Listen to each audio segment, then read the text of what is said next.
Family card পৌঁছে দিচ্ছি, সেটা আরেকটি কার্ড দিতে চাই, সেটি হবে এলপিজি কার্ড। এলপিজি কার্ড এইটা আমরা মা বোনদেরকে পৌঁছে দেবো, যাতে করে মা বোনদেরকে রান্না বান্নার জন্য কষ্ট করতে না হয়।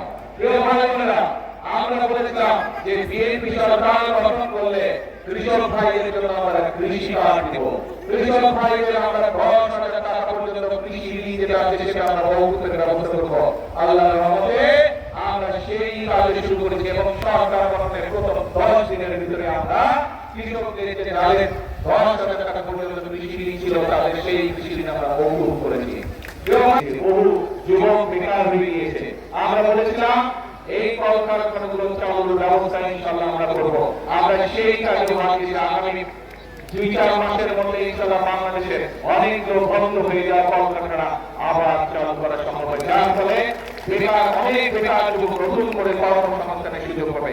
শুধু তাই নয়, আমরা বিভিন্ন শিল্প উদ্যোক্তারা যারা আছে তাদেরকে আমরা দেখেছি, তাদের সাথে কথা বলছি, তাদের বিভিন্ন অসুবিধা যেগুলো আছে সেগুলো আমরা সরকারের পক্ষ থেকে সমাধানের চেষ্টা করছি, যাতে করে তারা নতুন নতুন শিল্প কারখানা তৈরি করে এবং যাতে করে এই দেশে যারা তরুণ যুবক আছে কর্মসংস্থান, যাদের কর্মসংস্থান নেই, যারা বেকার হয়েছে তারা যাতে কর্মসংস্থানের সুযোগ পায়, সেই কাজগুলো আমরা শুরু করেছি।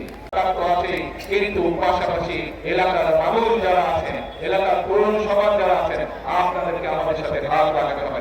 পারবেন হাত লাগাতে আপনাদের সকলকে, কারণ এই দেশটা এই বিএনপি এই দেশের জনগণের জন্য রাজনীতি করে, আমাদের প্রত্যেকটি কর্মসূচি হবে মানুষের জন্য, আমাদের প্রত্যেকটি কর্মসূচির বাস্তবায়ন হবে মানুষের ভাগ্য পরিবর্তনের জন্য।